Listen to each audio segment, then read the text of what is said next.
the big question was who was going to be the running back for the Jaguars, and it's definitely ETN. They had 32 rushing attempts. He had half of them, 16 rushing attempts for 143 yards.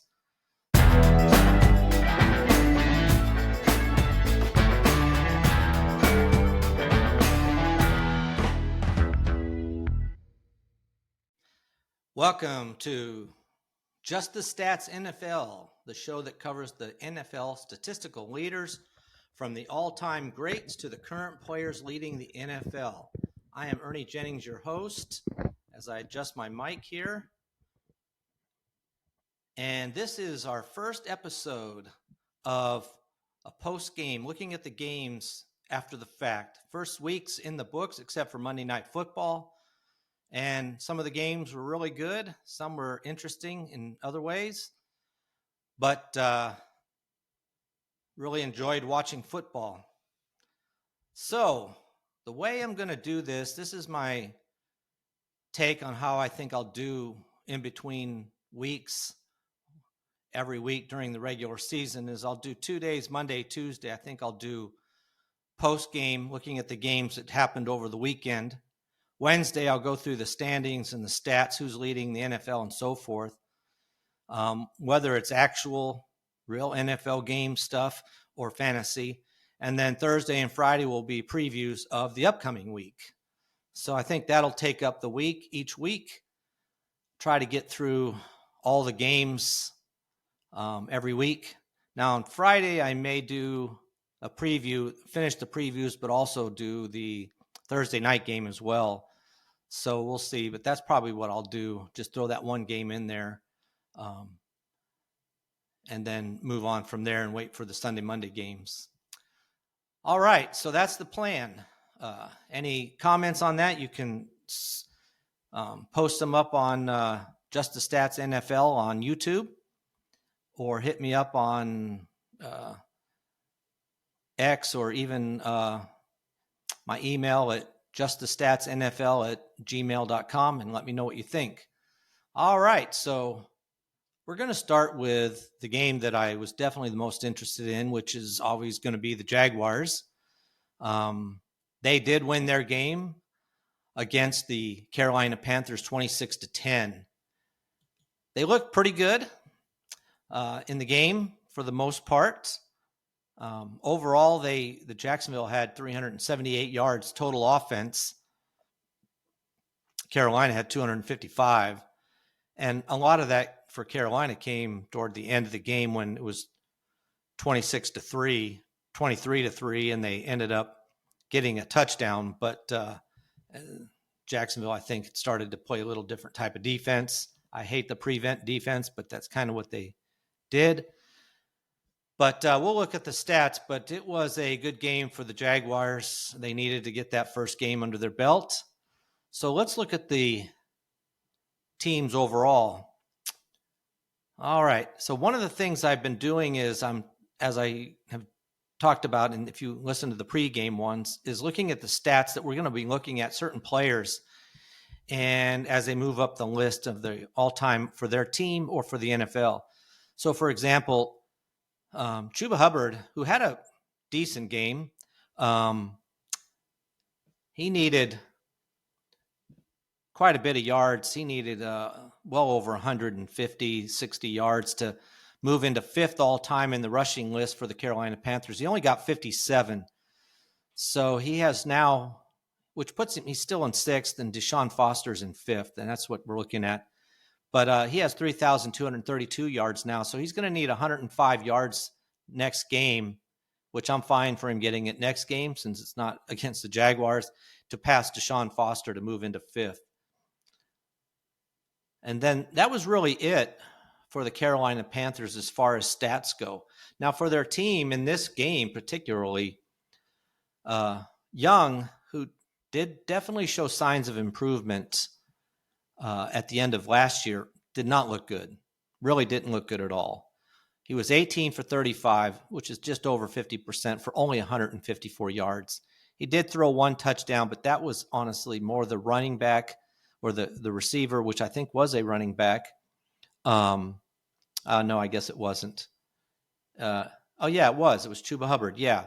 And which is, if you were a Chuba Hubbard fan, he really pulled you out with that touchdown. But it was really all Chuba Hubbard on that touchdown run off the catch.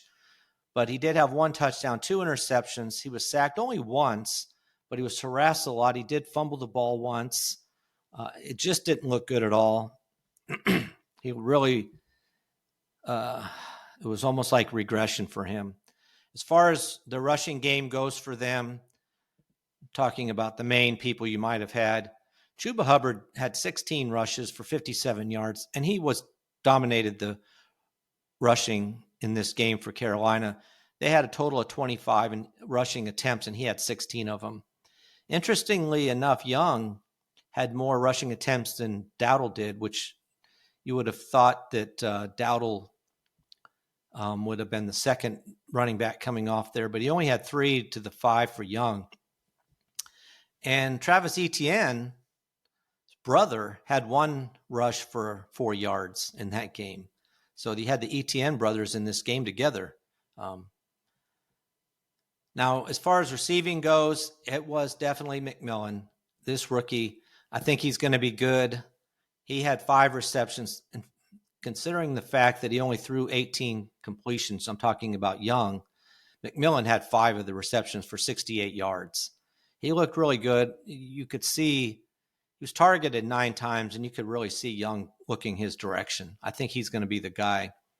And then after that, really, you had Chuba Hubbard, 3 receptions for 32 yards, and Leggett, 3 receptions for only 10 yards, and then a couple more for other people. So really it was McMillan. Now, Renfro only had 2 receptions. He was targeted 6 times, and Leggett 7 times. So really, the receptions to targets wasn't very good for those 2. But McMillan really had some good catches, almost had a spectacular catch as well that just couldn't quite hold on to it. But he really did look good. That's some of the players on that team as far as the offense go. Now, looking at the Jaguars, Trevor Lawrence really didn't have a great game either, but honestly, he didn't have to. They did run the ball a lot more. Lawrence was 19 for 31 for 178 yards. He did throw an interception, but fortunately, he also had a touchdown pass, so that was beneficial. Fantasy-wise, not really a great game for him. Now, for the rushing, the big question was who was going to be the running back for the Jaguars, and it's definitely Etienne. They had 32 rushing attempts. He had half of them, 16 rushing attempts for 143 yards. So almost a 9 yards a carry average. He did have a long of 71 yards, but he looked good for the game. Bigsby had 5 carries. Lawrence had 4. Tootin, 3. And even Allen, so they had had 1. So all 4 running backs, none of them were held out for this game. They all had at least 1 touch of the ball, but it was definitely Etienne was the guy carrying the ball. I was a little surprised down close to the end zone. He was the running back in there even for that. But overall, he really did look good. No touchdowns for anybody rushing except for Brian Thomas. And if you had him, you're happy that he had that because he did not look good. He dropped a pass, a short pass. And talking about the receivers, Thomas, for, like I said, 1 catch for 11 yards. He was targeted 7 times, had 1 catch. So if not for that touchdown run, his numbers would have really looked bad. So he only actually had 2 times that he had the ball in his hands for a total of 20 yards. Really wasn't good. It was Travis Hunter. Short catches for sure, but he was targeted 8 times and had 6 receptions to lead the team. And also Strange, really, as the tight end, looked good as well. 4 catches on 4 targets for 59 yards. He really did look good. Deontay Brown had 3 for 52, and Etienne out of the backfield had 3 for 13. So those are the primary ones. But really, Travis Hunter had 6 of the receptions out of the 19 that he threw, that Lawrence threw, and was targeted 8 times. So was definitely looked at targeted, except for Thomas. He did try to get the ball to Thomas 7 times. It just never could connect, except for one little short pass. And so kind of rough there. So that's the game. And as I said, Jacksonville won that game 26-10. All right, let's look at the next game. The Arizona Cardinals. Let me back up real quick and just say that the all-time record between the Carolina Panthers and the Jacksonville Jaguars it was a tie, actually, 4-4. So now Jacksonville leads the series 5-4 all-time. And that, the teams haven't been around long enough, 76. So they don't have that many games against each other. All right, next game, Arizona Cardinals at the New Orleans Saints. Arizona won the game 20-13. It was kind of what you were hoping you wouldn't see in some ways. Murray sometimes looked good, and sometimes you just wondered a little bit. So we'll talk about that a little bit as we get into it. Now, looking at the overall stats, going back to the stats all time, looking at the Saints, this was a home game for the Saints. And this was just like the previous game we talked about. Arizona and the New Orleans Saints were tied at 16 wins apiece. So Arizona now holds a 17-16 lead, an all-time record against the New Orleans Saints. So they were also very close. But going into the game, Alvin Kamara was already all-time leader for the Saints in rushing yards and TDs. He just extended those out with his 45 yards rushing and 1 TD. So he looked pretty good there. James Conner only had 39 yards. He had a little bit of a difficult time running. The Saints defense really did a good job against the running game. But he was pushing Jim Otis for third. He's still a long ways away. He needed almost 200 yards. He only got 39. So even going into next week's game, he's still going to need 156 to pass Jim Otis for third all time in the Cardinals records. Looking at some of the receivers for the Saints, Alvin Kamara again. This is in yardage here, is moving up. He only needed 29 yards to pass Jimmy Graham for sixth, and he only got 12 in the game. This is where you would have thought Alvin Kamara would have been the strongest, was in the passing game. So in this game, he really didn't have but 57 yards total. So not too good. And then looking at the defense, this was a kind of a fun thing. You had 2 old-timers. It was kind of a fun thing to watch. 2 old-timers on defense. One, Calais Campbell for Arizona Cardinals, and then Cameron Jordan for the New Orleans Saints. They've both been at this for a long time, and they're both up there in the all-time record for tackles for loss. Jordan's 10th right now. Calais Campbell's 3rd. And Calais Campbell, unfortunately for him, did not get any tackles for loss. He's already the Cardinals' all-time leader with 107, but he's in his career, he has 187. He was pushing J.J. Watt for second, who has 195, but he didn't have any this game. On the other hand, Cameron Jordan did have 2, so he just extends out his lead. He's the all-time leader for the Saints in tackles for loss, so he now has 162 all-time. And we'll look at the preview. He's not close enough yet to move into 9th all-time in the NFL, but he did make a progress in that direction. Now, Cameron Jordan, while he's moving up the list all-time NFL in tackles for loss, he's already he was second in sacks for the Saints with 121.5. He had 1.5 sacks in this game, so he tied Ricky Jackson for the all-time record in sacks for the Saints. One more sack, and he will be the leader all by himself. So Cameron Jordan has definitely been the guy for the Saints throughout his career. And then and that was really it. That was it for the stats. So let's look at the Arizona. We'll look at the away team. We'll go with that. Arizona Cardinals. Murray, 21 for 29 in the passing for 163 yards. He did have 2 touchdown passes. his rate was 108.8. So pretty good game for him, actually. They kind of ran a controlled game. Now, interesting on the rushing department for the team. Benson had 8 carries. Connor had 12. But Benson did look, whether he looked better or he did have one big rush for 52 yards. So honestly, the rest of them, 7 carries for 17 yards. So like I said, except for that one breakaway rush by Benson, the Saints did a pretty good job of holding down the running game for the team. They did have 146 yards, but like I said, they ran it 27 times for 5.4 yards per carry. And if it wasn't for that 52-yard carry rush, it wouldn't have been that good of an average, really.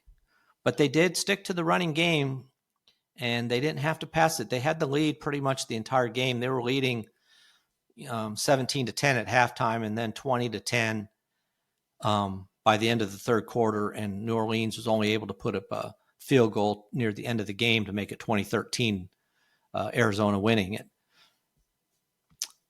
So it's going to be interesting to watch Connor and Benson. This is almost a split, 12 carries to 8 carries. And in the receiving department for Arizona, Connor had 4 receptions. So he touched the ball 16 times. Benson had 1 reception. So basically, Connor touched the ball 16 times to Benson's 9. So Connor's still the guy, and we'll just see how it goes from there. Back to the rushing real quick. Murray did carry the ball 7 times for 38 yards.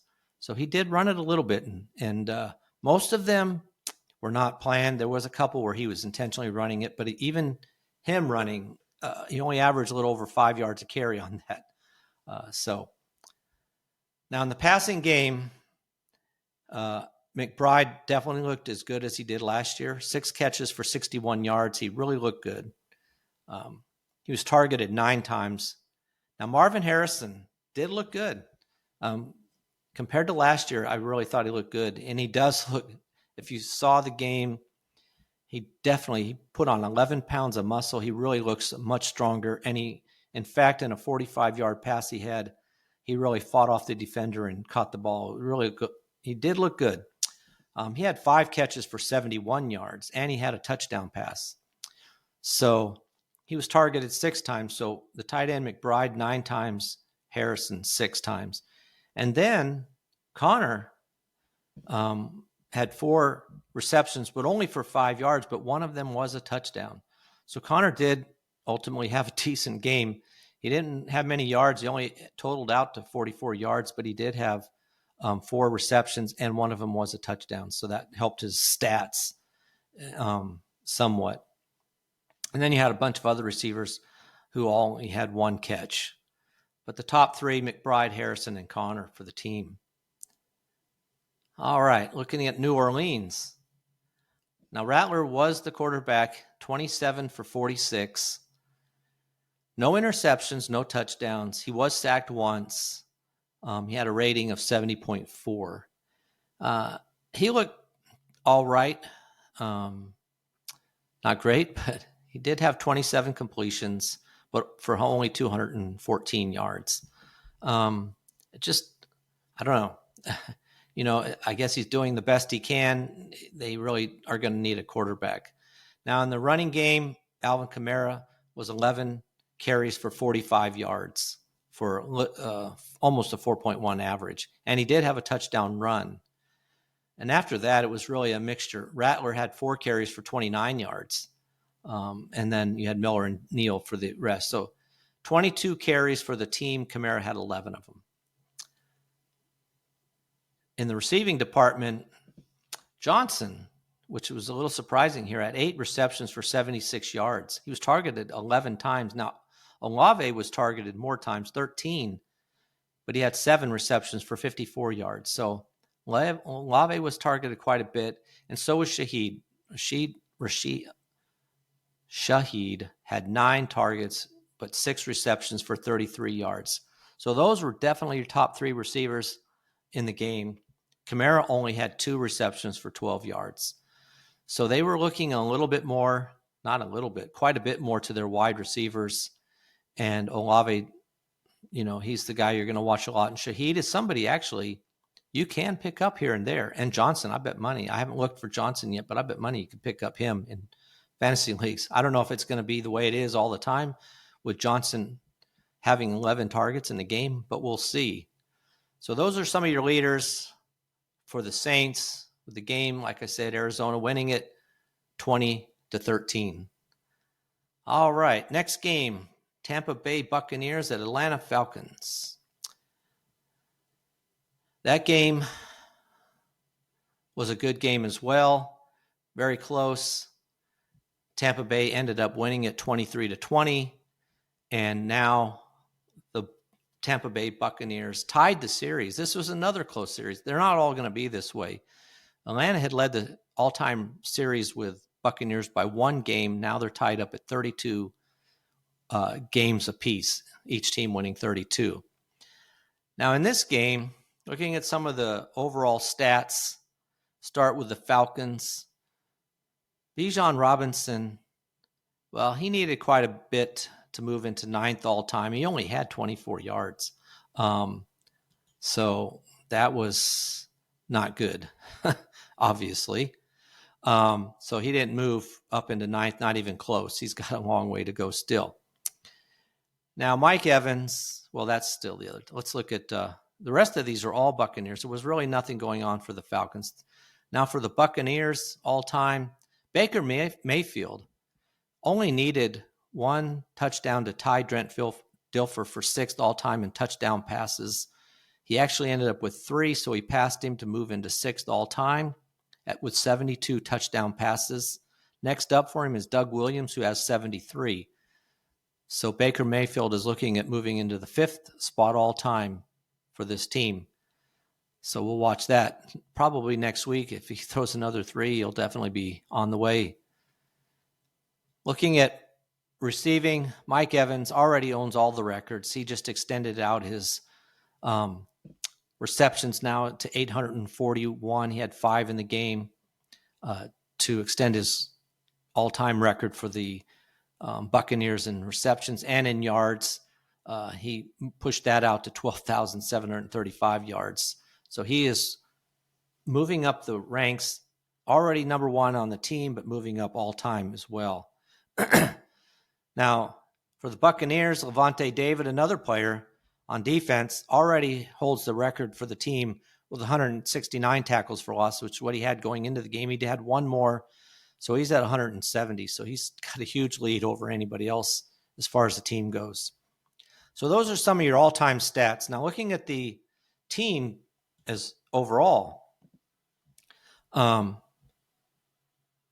actually had way more yards here, total net yards, 358 yards for Atlanta, 260 for Tampa Bay. Now, Tampa Bay did have over 100 yards rushing with 101. On the other hand, not so much in the passing game, while Atlanta had 289 net yards passing. 298 yards all overall, but Penix was sacked once. So despite the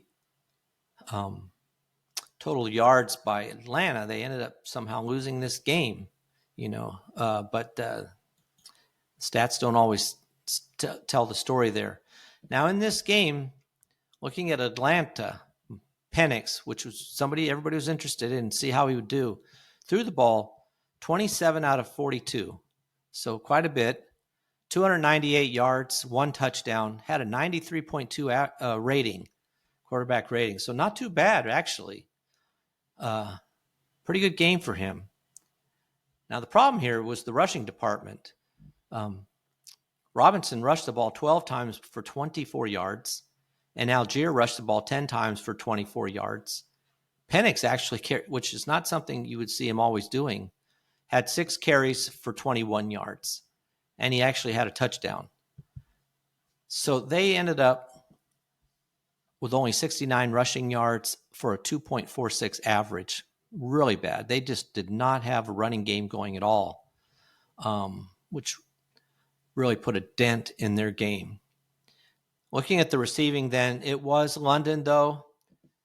8 catches for 55 yards, no touchdowns. And Robinson, again, here's a save them.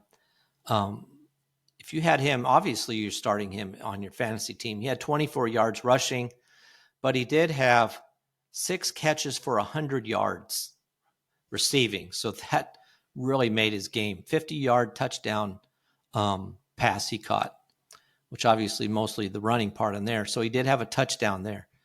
He was targeted 7 times in this game. So despite the lack of running power, he did see the ball coming out of the backfield.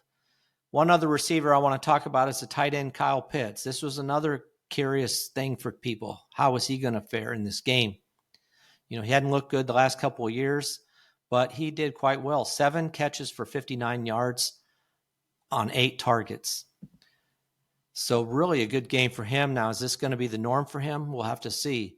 London, like I said, had 8 catches for 55 yards on 15 targets. So he was definitely the guy they were looking at overall. But Pitts and Robinson also had good games. So looks like those are going to be their top targets. Now looking at Tampa Bay, Mayfield, 17 completions on 32 attempts for only 167 yards. But he did throw 3 touchdowns. So if you had him as your quarterback, he saved you with those 3 touchdown passes. Was sacked once, but he ended up with a rating of 99.3. So not too bad there. Now in the running game, again, did a little bit better. This is interesting.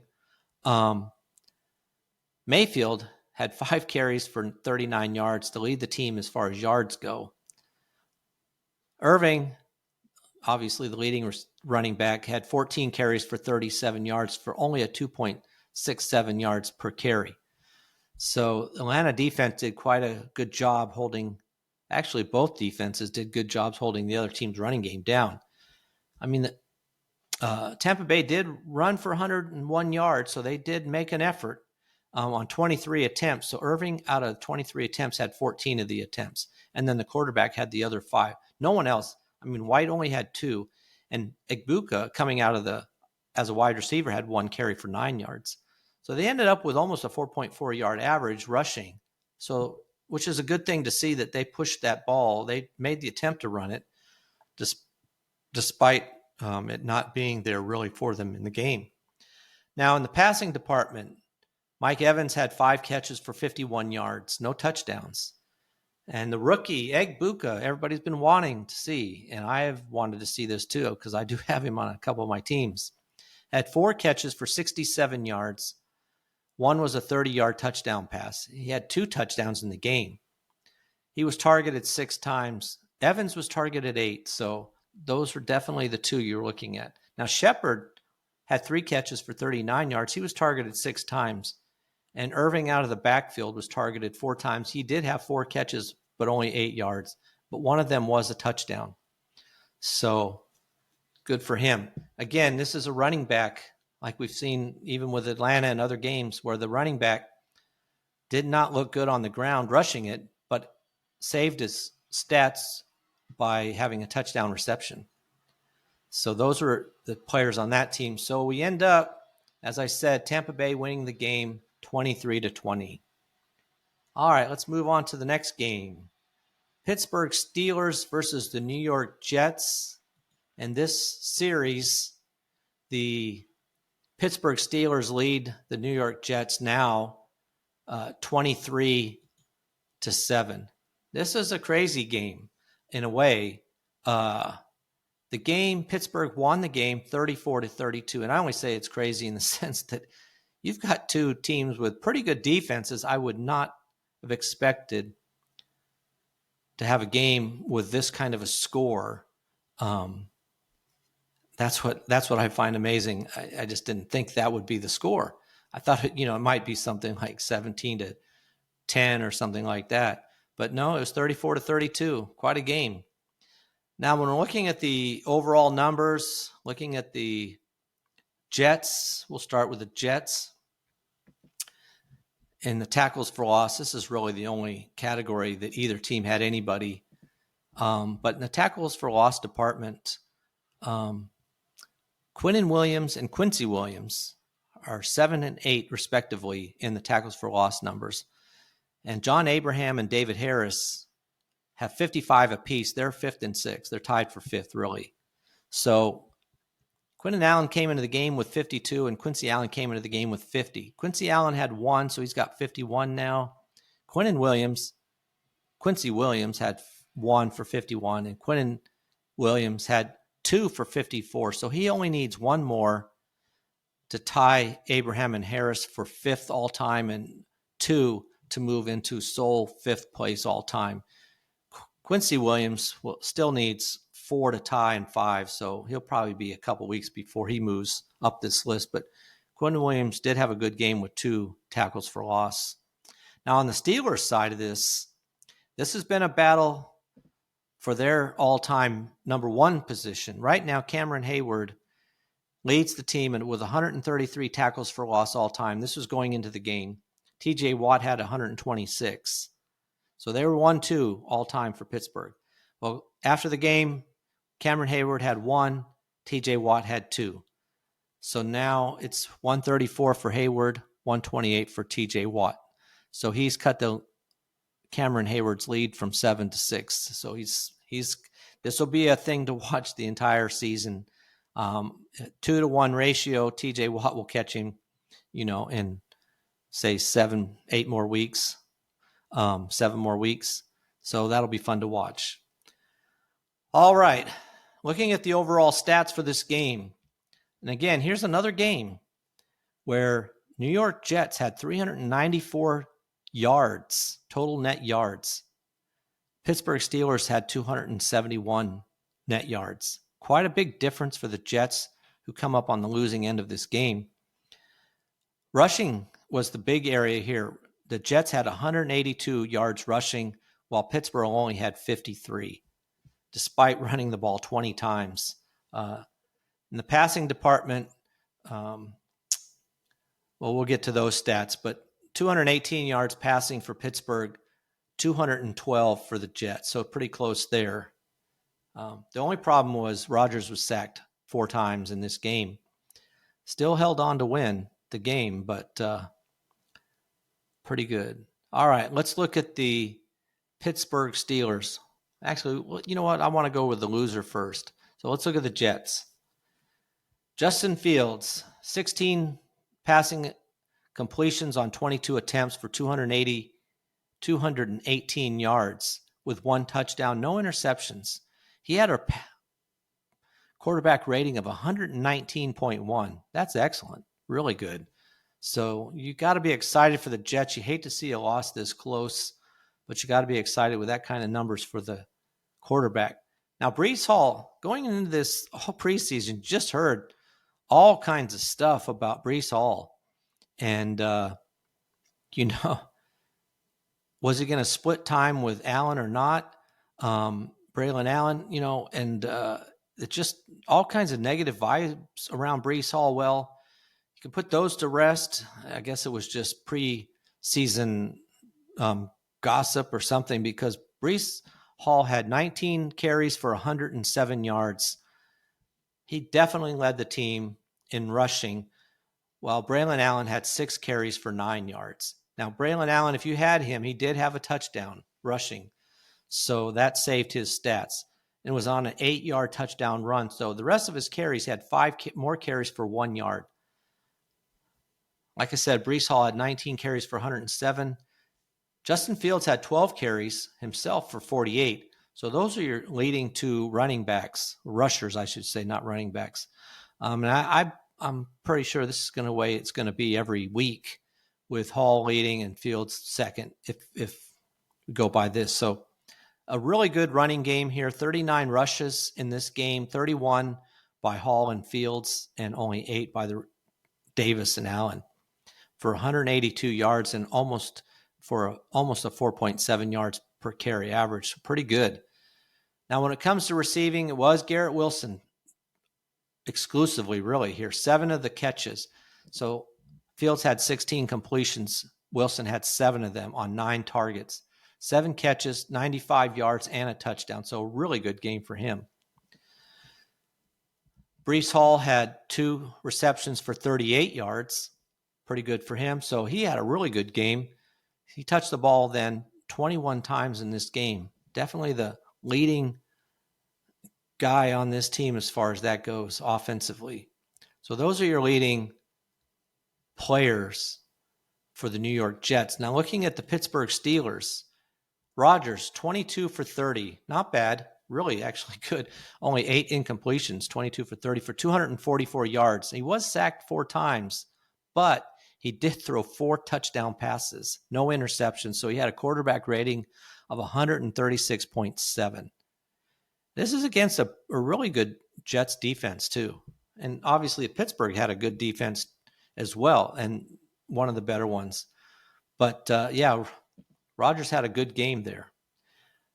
When it comes to the rushing department now, Warren's their leading guy. He had 11 carries for 37 yards. It was a rough game for them in the running department.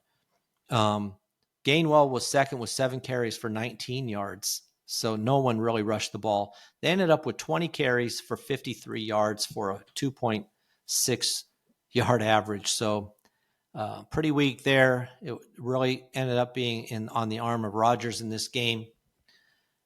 When looking at the receiving, Smith had 5 catches for 15 yards to lead the team on 6 targets. And then Austin 4. So he really spread this ball around. It was Metcalf I wanted to see. Metcalf did have 4 catches for 83 yards. That's really good numbers. And he did lead the team in targets with 7. Austin and Smith each had 6. So that's interesting to see. Freiermuth was a tight end. People were wondering who might be helping out Rodgers by him having that need to dump off to him. But he only had 3 catches for 28 yards. Touchdowns went to Smith, Austin. Now here's again, Jaylen Warren had one of the touchdowns, as well as Skowronek, somebody you're never going to start on your fantasy team. He had 1 catch for 22 yards and a touchdown. So kind of skews those numbers. But like I said, if you had Warren as your running back, which I very well may have on some team, rushing department only had 37 yards, but he did save himself with 2 catches for 22 yards and a touchdown. So that really saved his numbers there. So that's a look at this game. Interesting. If you followed Rodgers, you know that he favors, when he had Adams, he would force feed Adams that ball as much as he could. And he did throw the ball in the direction of Metcalf, who was the one I was going to be wondering if he would force feed him the ball. He did have more targets. He did have 4 catches for 83 yards. So really pretty good, decent game. Unfortunately, no touchdowns if you had him starting on your team. All right. That is the Pittsburgh Steelers and the Jets, with the Pittsburgh Steelers winning at 34-32. Moving on to the Cincinnati Bengals versus the Cleveland Browns. In this game, the Bengals won the game, very close game, and they lead the series against the Browns 56-48 all-time record there. Now, looking at some of the stats overall, the only one really to talk about is Trey Hendrickson, who is 6th all-time for the Bengals as far as tackles for loss. He had 1. He had 53 going into the game. He had 1. He's got 54. Sam Hubbard and Justin Smith are tied with 55 apiece. So Trey Hendrickson needs 1 now to tie. He didn't quite make it there to tie them or pass them. Needs 1 to tie, 2 to pass. So we'll watch next week if he can move into 4th all-time by himself in the tackles for loss. That's really the only stat in this game that was interesting to follow if you're following the team. Looking at the team stats here. Again, here's a surprise. It's kind of shocking, actually. Cincinnati had a total net yards of 141 net yards. Cleveland had 327, and they somehow managed to lose this game. Rushing, Cincinnati had 46 yards rushing. Cleveland had 49 rushing. Passing game, net yards, This is Joe Burrow we're talking about here. Net yards passing 95 for Cincinnati. Cleveland had 278. This is an incredible game. Cincinnati somehow pulled it out, and if you followed them at all, you know they've had difficulty coming out the gate at the beginning of seasons. They just can't seem to win much going into the beginning of the season. Well, this game was ugly, but they were able to pull out a win. So that's what matters. And now maybe going into their next game next week, we'll see Burrow come back and have a much better game. But that was a rough game for him as far as that goes. All right. Let's look at the teams overall. We'll look at the losing team, the Cleveland Browns. Joe Flacco, 31 completions on 45 attempts for 290 yards and 1 touchdown.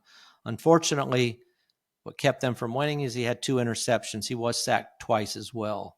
He had a quarterback rating of 75.2. 290 yards passing, but that 2 interceptions hurt. In the rushing department, it was Sampson. It was a question whether it would be Sampson or Ford going into the game, and it was definitely Sampson. He had 12 carries for only 29 yards for a 2.4 average, but Ford only had 6 carries for 8 yards for a 1.3 yard average, so neither one did anything. They ended up rushing the ball 24 times for 49 yards for a 2.04 average. Really bad. Against a Cincinnati team who is not known for their defense. So they really need to get that rookie on the field, and I'll bet money he's starting next week. After only 1 week of dedicated practice, he'll be out there to replace Sampson and Ford on this team. Now, Sampson, if you did pick him up, he had led the team in rushing and he led the team in receptions. He had 8 catches on 8 targets for 64 yards. So between the two numbers here, rushing and passing, he ended up with 93 total yards, no touchdowns, but not too bad. Fannin had 7 catches for 63 yards on 9 attempts, and Judy, who you would think would be the leading receiver on this team, had 5 catches on 8 targets. So you had quite a few people here with a lot of targets. Sampson, Judy, and Tillman all had 8 times, Fannin 9 times. And then Njoku, their tight end, had 3 catches for 37 yards. He was targeted 6 times. So definitely those top 5 players were targeted the most. 1 touchdown went to Tillman. He had 5 catches for 52 yards on 8 targets. He had one touchdown there. So all those completions, 31 completions, but only 1 touchdown. All right, looking at Cincinnati, how they won this game, interesting. But Joe Burrow, 14 completions on only 23 attempts for 113 yards. Joe Burrow can do that in a quarter. So very interesting to see. He did have 1 touchdown pass, and his quarterback rating was 87.8. In the running department, again, they didn't do very much either. The running backs, for the most part, on most of these games have not had much to say for themselves, but it was Brown, rushed the ball 21 out of 23 times. He was the only running back to touch the ball. The other 2 carries were by Burrow, who had 2 carries for 3 yards. So 21 carries for Brown for 43 yards for just over a 2.05 yard average. He did have 1 touchdown, so that saved him as far as that go, and he did have 2 catches, but only for 8 yards. So he ended up the game with only a total of 51 yards. Not too good. Thankfully, if you have him on your team, which I'm sure most people had him starting, he only had 1 touchdown, which did help him a little bit. So those are your Cincinnati running backs. Looking at the receiving, again, not much here. Font, 4 catches for 26 yards on 5 targets. T. Higgins, 3 catches for 33 yards on 4 targets. Now Chase, who you would expect, only had 2 catches for 26 yards. He was targeted 5 times. And then Brown, 2 catches on 8 yards for 8 yards. So just interesting game. I'll have to watch that game closely and see really what was happening here, but nothing special. All right, that is the Cincinnati game.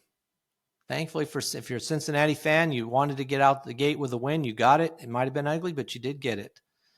All right, next game up, the Miami Dolphins versus the Indianapolis Colts. And this game was a blowout. Indianapolis Colts won the game 33-8. So Miami now leads the series 48 wins to 30. So it's a long ways before Colts can make up all the ground that Dolphins have, but they did win the game. Now going into this game, looking at the Dolphins first, as far as some stats and where they all are. Tyreek Hill was 10th all-time going into the game with 319 receptions. He had 4 in the game to pass, so now he has 323 to pass Devon Best for 9th all-time. Best had 321, so Hill is now 9th. Next up for him is Devontae Parker with 338. Probably take him at least 2-3 weeks to move into 8th all-time, but he's on the move. Now, when we're looking at yards receiving, he still has a little bit. He didn't need that many to pass Duriel Harris for 7th all time. Harris has 4,534. After this game with Tyreek Hill only getting 40 yards receiving, he's now got 4,508. So only needs 27 yards to pass Duriel Harris for 7th all time. So I expect fully that he'll move into 7th all time for the Miami Dolphins as far as that goes. All right. Those are the numbers for the Dolphins. As far as the Colts go, did have Michael Pittman. He needed 6 receptions to tie Bill Brooks all-time in receptions. Bill Brooks is 6th all-time, and Pittman was 7th. They are now tied because Pittman had 6 receptions himself, so he did tie him for 6th all-time. So next week, 1 reception, he'll be 6th all-time by himself. Next up for him is Dallas Clark, who has 427 receptions. So again, that'll take a couple weeks for Pittman to move into 5th. So those are some of your numbers for the team. Now, looking at the game itself, it's just dominated, like I said.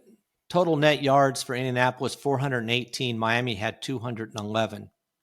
In the rushing department, Indianapolis had 156 yards rushing to 78 for Miami on only 12 rushing plays for 6.5-yard carries per carry for Miami, but still not enough there.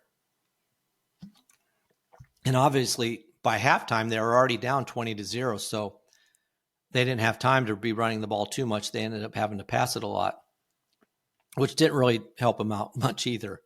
In the passing game, Indianapolis, 262 yards passing to only 133 for Miami. So despite the fact that they had to throw the ball a lot to get into the game, it didn't help. All right, so let's look at the losing team, the Miami Dolphins. Tua Tagovailoa, I hate to say that, I go by Tua, only had 14 completions on 23 attempts for 114 yards. 1 touchdown, 2 interceptions, sacked 3 times. His quarterback rating was 51.7. That's horrible. This Miami team really looks in chaos. I don't know what to say. You know, they seem like they could have they have the parts to have a good team, but I don't know what it's going on. Zach Wilson came in late in the game, went 5 completions on 8 attempts for 32 yards to finish off the game for Miami. But by then the game was 23-0 going into the fourth quarter, and it ended up 33-8. So really a rough game. I mean, Miami didn't score until the fourth quarter. And they made a 2-point conversion. That's all they did. And after that scoring attempt halfway through the fourth quarter, then Wilson came in and finished off the game. Now for Indianapolis, well, let me get back to Miami real quick. Let's look at the rest of this. Rushing department, of course, Kane had 7 carries, only 7 carries for 55 yards. Tough game. He did have 3 catches for 20 yards and a touchdown, so another running back saved by a touchdown reception. And I'm sure everybody was starting him on their team. After that, there was really nobody in the rushing department. Ollie Gordon came in for 2 carries for 4 yards. So 7 carries in the game, 12 out of there was 7 for a Kane out of a 12 total for 78 yards, and he dominated there. The backup running back Gordon only had 2 carries. In the receiving department, it was Waddle and Hill. Both had 4 receptions. Waddle for 30 yards, Hill for 40 yards. And again, we're back to the kind of a dink and dunk type of thing. They couldn't get anything down the field. Hill was targeted 6 times, Waddle 5 times. So they are the top 2 receivers. Now, Washington had 2 for 20 yards. He was targeted 5 times. Out of the backfield, Kane had 3 catches for 20 yards, and he was also targeted 4 times. So Etienne, I think it's more like Etienne, ended up with a total of, 75 yards and 1 touchdown. So, not too bad of a game overall as far as stats go, but really it was a rough game. The ball got spread around. I mean, no one had more than 4 catches in the 19 total receptions for the team.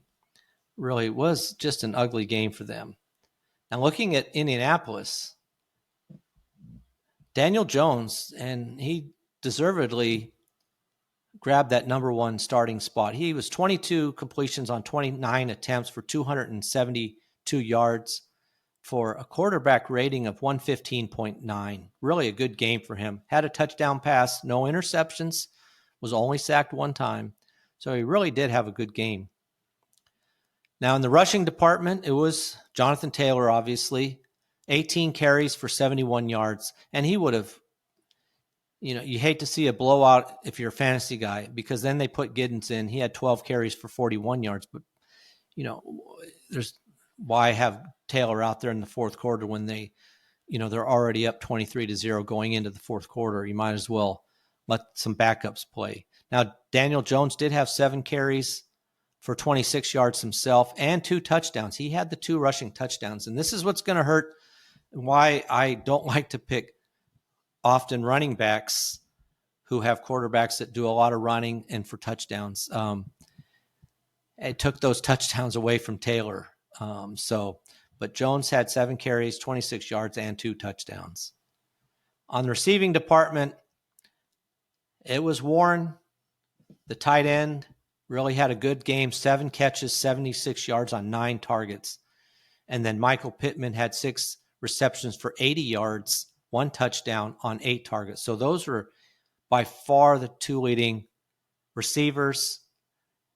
Taylor out of the backfield did have 3 catches for 27 yards. So he had a total of 21 touches in this game. Taylor did for 98 yards. No touchdowns, though. That's what hurts.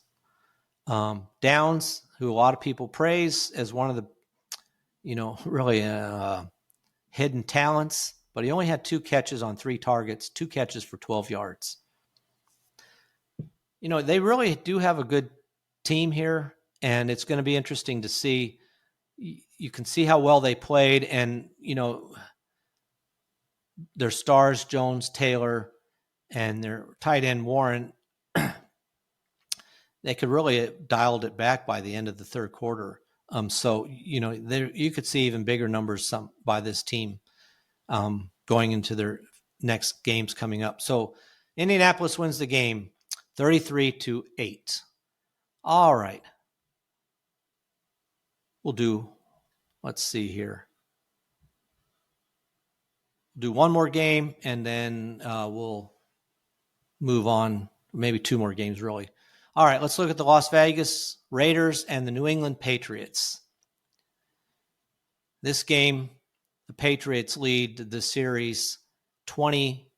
wins to 18. Las Vegas closed the gap by 1 with their win. They ended up winning the game 20-13 over the Patriots. Tight game all the way through and away. New England was leading at the half at 10-7, but Vegas came in pretty good in the third quarter and pulled into the lead and then held on at the end to win 20-13. Now in this game, again, not many stats to talk about. Talk about Max Crosby though, for the Raiders.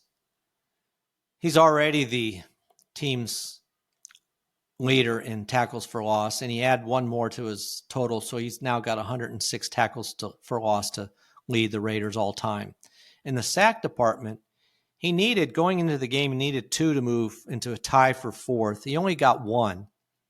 So 4th place is Ike Lassiter, way back in the 60s, had 61.5 sacks. Max Crosby now has 60.5. So he needs 1 to tie Ike Lassiter, 1.5 to tie Ben Davidson for 3rd, and 2 to move into 3rd all by himself. So right now, Max Crosby, like I said, has 60.5. So he'll be a fun guy to watch. He won't obviously make the number 1. Greg Townsend has 107.5 sacks all time for the team. But with his new contract, and expect him to play a few more years, if he can get at least 10 this year, we'll see. He'd probably if he gets only 10, he's going to need 4 years to catch Townsend, I mean. But we'll see how he does. So that's the only stat we can talk about in this game. Now, looking at the team stats, it was a close game. The Raiders had 389 total yards. New England had 336. Another game, maybe we'll see this next game where the rushing games look better than they did in any of these games so far, really, except for the Jaguars with ETN, at least the ones I've talked about so far. But in the rushing department, the Raiders, 24 rushes for 56 yards, not too good, 2.38 yard average. New England, 18 rushing plays for 60 yards for a 3.3. Now, in the passing department, Geno Wilson, total net passing, 333 yards for the Raiders, 276 for New England. So the passing game was on display here overall. Now, looking at the losing team, New England, Drake May, 30 completions on 46 attempts for 287 yards, 1 touchdown. He did throw an interception, and he was sacked 4 times. He was harassed in this game constantly, sacked 4 times, which really hurt.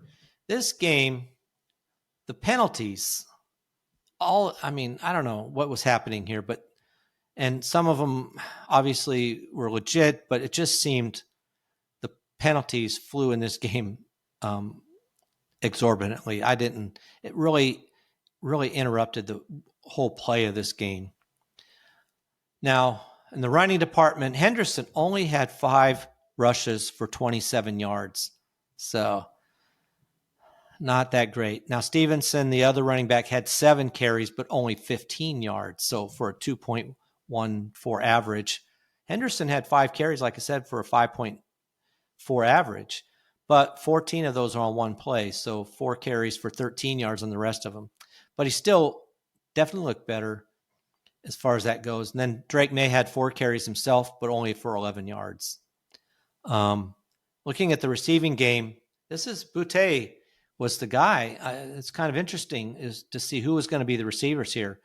And honestly, it was Boutte, Diggs, and Henderson all had 6 catches apiece. But Boutte had 6 catches for 103 yards, really a good game on 8 targets. Diggs had 6 catches for 57 yards, more of the underneath guy on 7 targets.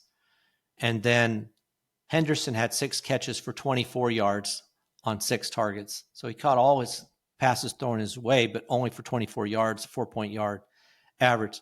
So if you were starting Henderson, he only made out 51 yards and no touchdowns, unfortunately. It wasn't saved like a lot of the running backs we talked about by the touchdowns.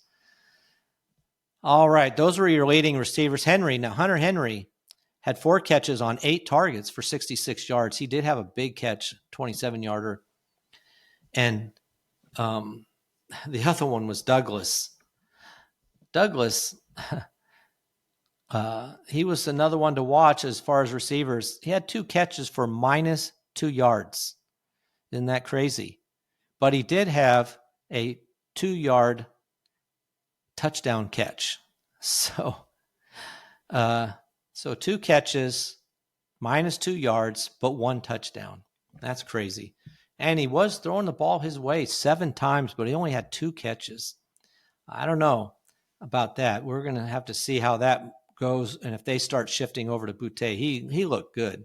And obviously Diggs is a seasoned pro. So we'll have to see how they move this around. Now looking at the Raiders, Geno Smith, 24 completions on 34 attempts for 362 yards.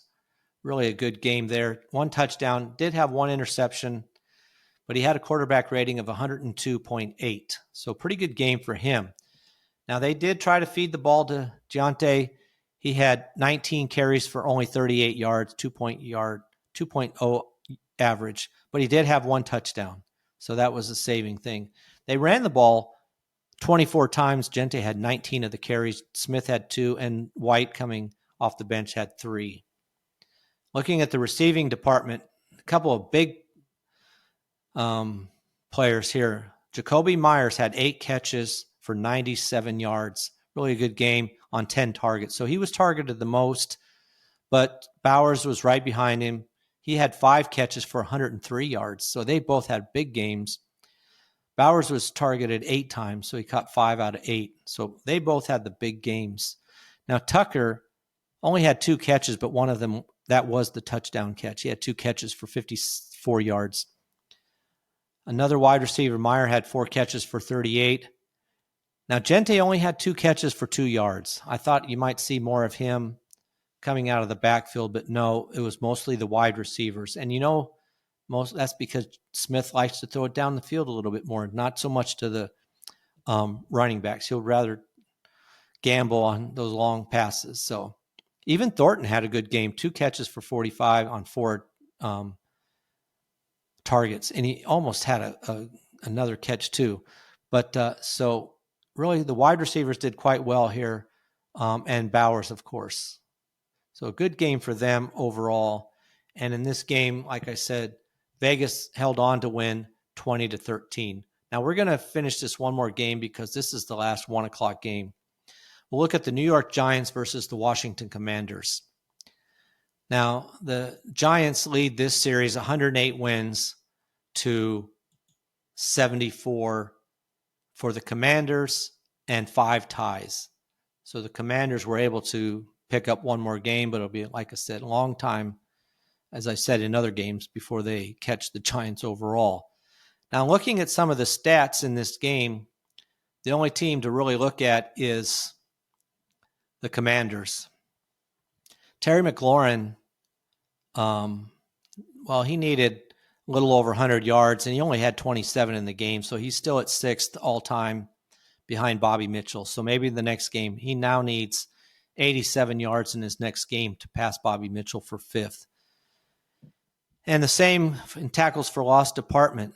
Darren Payne had 1 tackle for loss. He's now got 59, and he's looking to catch Jonathan Allen, who has 60. Now, Allen was with a team last year, but it's now playing for Minnesota.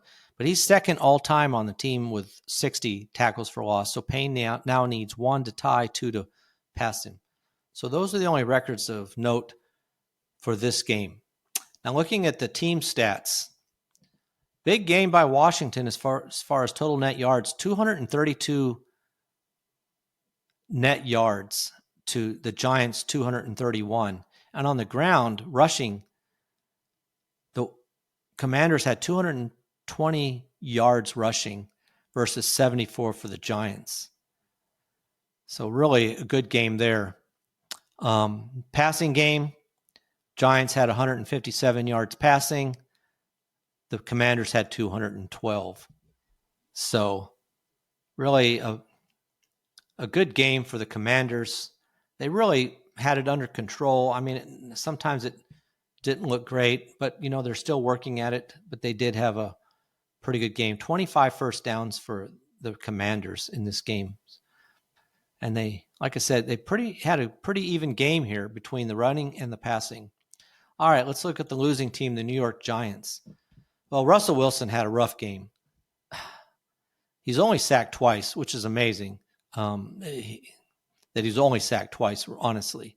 But he had 17 completions on 37 attempts. At this rate, they'll have the rookie in there before some people thought. But 17 out of 37 for 168 yards, no touchdowns, no interceptions, quarterback rating of 59.3. That's not good. He really had a rough time. And it's just was difficult.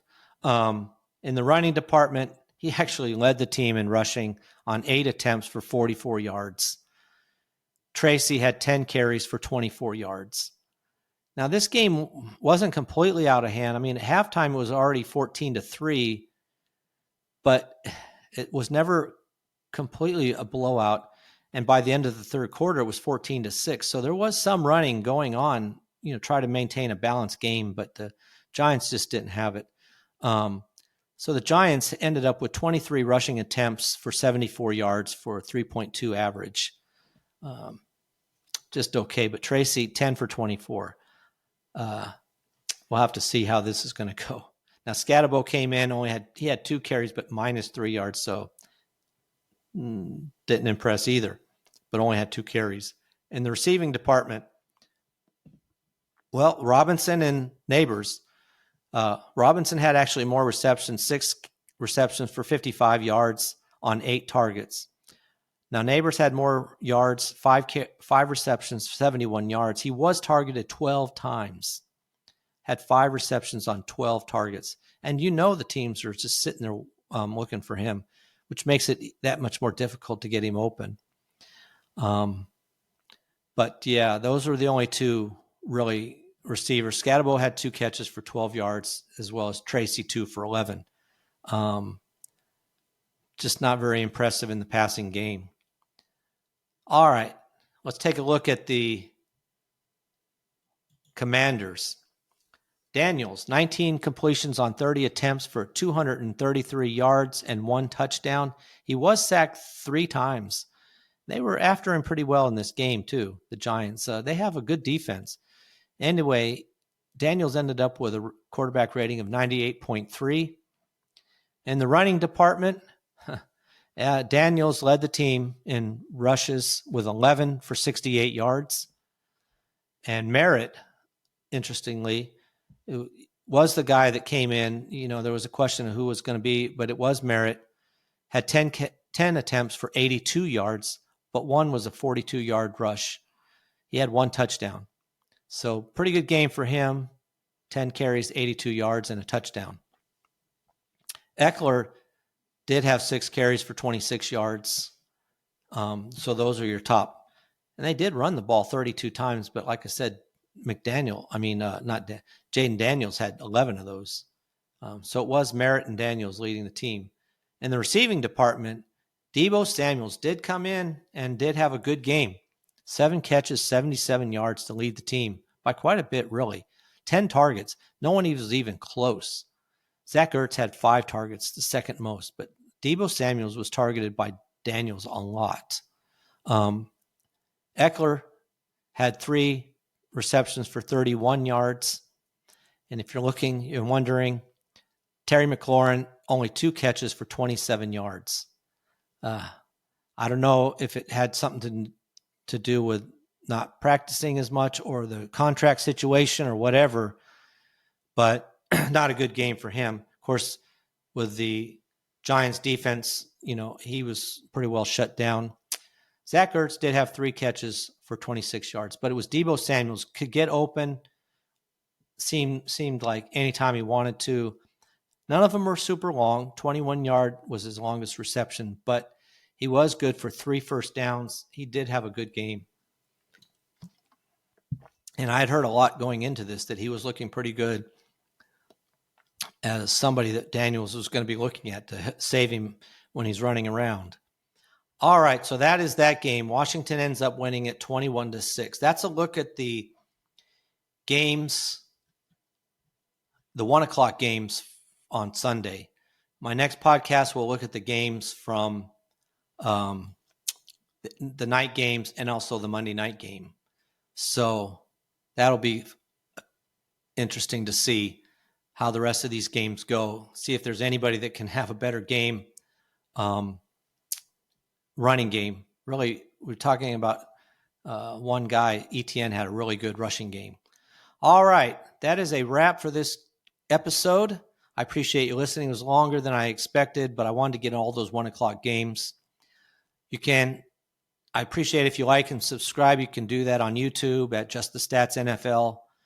Also Facebook, X, Instagram, all these Just the Stats NFL, and email the same at justthestatsnfl@gmail.com.